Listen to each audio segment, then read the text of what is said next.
Good morning Odisha. आज हूँ 13 April शनिवार। आज रही 10टी गुरुत्वपूर्ण खबर। ता पूर्व आपण मैंने वीडियो को लाइक करी केउं जिल्लारू देखुं निश्चिंत कमेंट करंतु।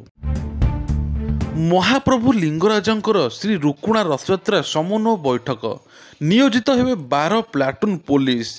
तेबे आसंता मंगलवार दिन महाप्रभु लिंगराज रुकुणा रथयात्रा अनुष्ठित हेबो। रुकुणा रथरे चढ़ी प्रभु श्री लिंगराज जीवे माउसी माँ एवं एथिपाई चलचंचल हेलाणी एकाम्र क्षेत्र। रुकुणा रथयात्रा पई पुलिस और सेवायत मध्य प्रस्तुति बैठक बसची। भुवनेश्वर डीसीपी प्रतीक सिंह अध्यक्षतार केदारगौरी कल्याण मंडप बसला यह बैठक। नियोजित हेबे 12 प्लाटून पुलिस सह 100 ऑफिसर।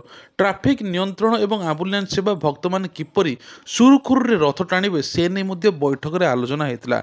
लुटेरा उपरे नजर रखिबे साधा पोशाकधारी पुलिस। यही बैठक रे विभिन्न निजोग सेवायत एवं विभिन्न वार्डर कॉर्पोरेटर एवं विद्युत विभाग अधिकारी एवं बीएमसी अधिकारी प्रमुख उपस्थित थिले। अणहिंदू प्रवेश पर चेता पशिला। चौद्वार सिंहद्वार जगिबे प्रतिहारी। श्रीमंदिर में बारंबार अणहिंदू प्रवेश पर श्रीमंदिर प्रशासन नेता चेता पशिची। सिंहद्वार रे जेटीपी प्रतिहारी सेवा को जगाइबा अनुमति दी जाइछि। आसंता 14 तारिख टू एमाने सिंहद्वार रे पहरा देबे एवं अणहिंदू को जगिबे। एमाने परिचालना कमिटी सदस्य माधव महापात्र ए संपर्क गणमाध्यम को जणाइथिले। पूर्वर सिंहद्वार प्रतिहारी सेवा रहिथिला, तेणु श्रीमंदिर रे स्वत लिपि रे पारा 19 सेवा उल्लेख होइछि, किंतु बहु दिनरू सेवा बंद रहिथिला। एबे अणहिंदू प्रवेश घटना बारंबार सामना को आछि, सेतिपई प्रतिहारी सहित पुलिस मध्य जगिबो। सूचना योग्य गत 2 मास भितरे अणहिंदू श्रीमंदिर में पशि जाइछन्ति, मध्य धरा मध्य पड़िछन्ति। 3 रु अधिक अणहिंदू विदेशी महिला धरा पड़िछन्ति, सेवायत को हाथ में धरा पड़िछन्ति। पर पुलिस संपूर्ण विदेशी को थाना को नहीं पचरा उचरा कागजपत्र जांच कर छड़ा जाइथिला। किछि दिन पर बांग्लादेशी मंदिर मध्य पशि जाइथिले, जा फल धरा पड़िथिला। तेणु युवक श्रीमंदिर में पशि उन्नत कांड मध्य भिआइथिले। तेणु एभली एबे कांड सब घटुची, सेतिबे प्रतिहारी सहित पुलिस जगिबा एबे तुरंत पदक्षेप निया जाइछि। आउ एपरि घटना आगु सामना को आसीबो नाही बेली कुआ जाउछि। चड़क मेला 5 लाख भक्तों समागम। आनंद उल्लास मध्य विश्व प्रसिद्ध बालेश्वर जिला भोगराई ब्लॉक चंदनेश्वर चड़क मेला पर्व पालन कराए। एणु एथिरे 5 लाख भक्त समागम देखा मिले। भिड़े अणनिश्वास हो जन महिला उक्त आखि बुझी। सेपरि 17 जन उक्त असुस्थ हो जना पड़ी। चड़क मेलार धक्का होते एत संख्यक लोक थे जे जनकर मृत्यु होगा सहित पाखापाखि 17 जन एवं चिकित्सा होती। सेठारे उपस्थित भक्त मैंने अणनिश्वासी हो पड़ते। फल महिला भक्त तुलसी मिर्धा 50 वर्ष बयस महिला मृत्यु होता आ 17 जन असुस्थ हो पड़ते। मृत महिला घर पश्चिमबंग एवं राज्य खड़गपुर एवं निकटरे बुंदियापुर बोली जमापड़ी। तेज असुस्थ मानक चिकित्सा हस्पिटाल नहीं रखा जाउछि। तेज समग्र खर्च सरकार वहन करेंगे बोली कहुछि। रेकर्ड भांगुची सुना दर। गहना बजार 73,000 टपलिया सुना एवं रूपा होईगला 90,000। सुना रूपा दर दिनक दिन नुआ रेकर्ड करुच्ची। यही धातु दुईटर दर एक मात्रे बढ़ुची। ग्राहक और व्यवसायी मध्य चकित करुच्ची। भुवनेश्वर बजार 10 ग्राम सुना पिछा पाखापाखि 1000 टंका वृद्धि पाई। 24 क्यारेट सुना 10 ग्राम पिछा 1090 टंका बढ़ी 73,310 टंका थिबा बेले 22 क्यारेट सुना मूल्य 1000 टंका बढ़ी 67,200 टंका पहुंची। अर्थात 24 क्यारेट 22 क्यारेट सुना यथाक्रमे 73,000 एवं 67,000 22 क्यारेट रही। तो भुवनेश्वर अन्य प्रमुख शोरूम में पाखापाखि सेम रही कहुच्छी। से भुवनेश्वर किलोग्राम रूपा मूल्य पिछा 90,000 टंका छुई। गतकाली तुलन में 1500 टंका वृद्धि पाई। एप्रिल 1 ठारू भुवनेश्वर में रूपा किलो 1,000 टंका लेखा प्रत्येक दिन बढ़ुची। तेबे एबे रूपा किलो 1,000 टंका बढ़ी 81,600 टंका रही कहुच्छी।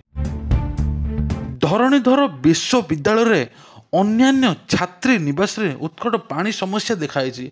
प्रत्येक वर्ष खरादिन यह समस्या हेउथिले मध्य एही विश्वविद्यालय कर्तृपक्ष यार स्थायी प्रतिकार करुनथिबारु अंतेवासी माने असंतोष प्रकाश करिसेंती। नित्यक्रम और पानी पिया पई मिलु नथिबार अभियोग होईछि। तेबे हॉस्टेल परिसर एकमात्र बोरवेल खरादिने पानी पिया पई जोगाई पारु नाही। छात्री निवास रे 120 रु ऊर्ध्व अंतेवासी रहुचंती। अंतेवासी पानी पई हैरान हेउथा बेले विश्वविद्यालय कर्तृपक्ष एवं वाटक पक्षरु कौन କୌଣସି ପଦକ୍ଷେପ ନିଆଯାଉନାହିଁ। ଏହାର ପ୍ରତିବାଦରେ ଅନ୍ୟାନ୍ୟ ହଷ୍ଟେଲର ଅନ୍ତେବାସୀମାନେ ଆଜି ବିଶ୍ୱବିଦ୍ୟାଳୟ ଫାଟକରେ ବନ୍ଦ ଧାରଣା କରିଥିଲେ। ପୂର୍ବାହ୍ନ 10ଟାରୁ 12ଟା ପର୍ଯ୍ୟନ୍ତ ଫାଟକ ବନ୍ଦ ରହିଥିଲା। ତୁରନ୍ତ ପାଣି ସମସ୍ୟା ଦୂର କରିବା ପାଇଁ ଦାବି ମଧ୍ୟ କରାଯାଇଥିଲା। କୁଳପତି ସ୍ୱତନ୍ତ୍ର ଅଧିକାରୀ ପ୍ରଫେସର ଡକ୍ଟର ପ୍ରତାପ କୁମାର ମହାନ୍ତି, କୁଳସଚିବ ପ୍ରକାଶ ନରେନ୍ଦ୍ର କୁମାର ସାହୁ ଅନ୍ତେବାସୀ ସହ ଆଲୋଚନା କରିଥିଲେ ଏବଂ କହିଥିଲେ ଖୁବ୍ ଜଲଦି ଏହାର ସମାଧାନ ହେବ ବୋଲି କୁହାଯାଇଛି। ବିରାଟ ଟି20 ବିଶ୍ୱକପ୍ ଖେଳନ୍ତୁ ବୋଲି ଚାହାନ୍ତିନି ଏହି ଖେଳାଳି। କାହିଁକି ନା ରୟାଲ ଚ୍ୟାଲେଞ୍ଜ ବାଙ୍ଗାଲୋର ପାଇଁ IPL 2024 ସିଜନ ମଧ୍ୟ ଫଳପ୍ରଦ ସାବ୍ୟସ୍ତ ହୋଇନାହିଁ। ଭାରତର ଷ୍ଟାର କ୍ରିକେଟର ବିରାଟ କୋହଲି ଭଲ ରନ୍ ସ୍କୋର କରୁଥିଲେ ବି ଗ୍ଲେନ୍ ମ୍ୟାକ୍ସୱେଲ୍ RCB ପାଇଁ ସବୁଠାରୁ ଦୁର୍ବଳ ଖେଳାଳି ବୋଲି ପ୍ରମାଣ କରିଚାଲିଛନ୍ତି। ଚଳିତ ସିଜନରେ ଏପର୍ଯ୍ୟନ୍ତ 6ଟି ଇନିଂସରେ ମାତ୍ର 32 ରନ୍ ସ୍କୋର କରିଛନ୍ତି ମ୍ୟାକ୍ସୱେଲ୍। ସେଥିମଧ୍ୟରୁ ତାଙ୍କର ସର୍ବାଧିକ ସ୍କୋର ହେଉଛି 28 ରନ୍, ଯାହା କେକେଆର୍ ଏବଂ ବିପକ୍ଷରେ ମ୍ୟାଚ୍ ସ୍କୋର କରିଥିଲେ। ତେଣୁ ବିରାଟ ଖାଲି ଭଲ ଖେଳୁଛନ୍ତି, ଅନ୍ୟ କୌଣସି ଖେଳାଳି ଭଲ ଖେଳୁନାହାନ୍ତି ବୋଲି ସାବ୍ୟସ୍ତ ହୋଇଛି। ଏହା ଏକ ସାକ୍ଷାତକାରରେ କୁହାଯାଇଛି ଯେ ଏପର୍ଯ୍ୟନ୍ତ ଖେଳିଥିବା ଖେଳାଳିଙ୍କ ମଧ୍ୟରୁ ବିରାଟ ହେଉଛନ୍ତି ଜଣେ ଭଲ ଖେଳାଳି। ତାଙ୍କ କ୍ୟାରିୟରରେ ତାଙ୍କ ରନ୍ ଦେଖିଲେ ଆପଣ ଜାଣିପାରିବେ। 2016ରେ ମୋହାଲିରେ ଟି20 ବିଶ୍ୱକପରେ ବିରାଟ ଯେଉଁଭଳି ଭାବେ ଖେଳିଥିଲେ ତାଙ୍କର ସବୁଠାରୁ ଉତ୍କୃଷ୍ଟ ଥିଲା। ତାଙ୍କର ପ୍ରଦର୍ଶନ ମ୍ୟାଚ୍ରେ ଗତିବିଧି ବଦଳାଇ ଦେଇଥିଲା। ତାଙ୍କ ଭଳି ଖେଳାଳିଙ୍କୁ ଖେଳିବା ସହିତ ପ୍ରଶିକ୍ଷଣ ନେବା ନିହାତି ଭାବରେ ବଡ଼ କଥା।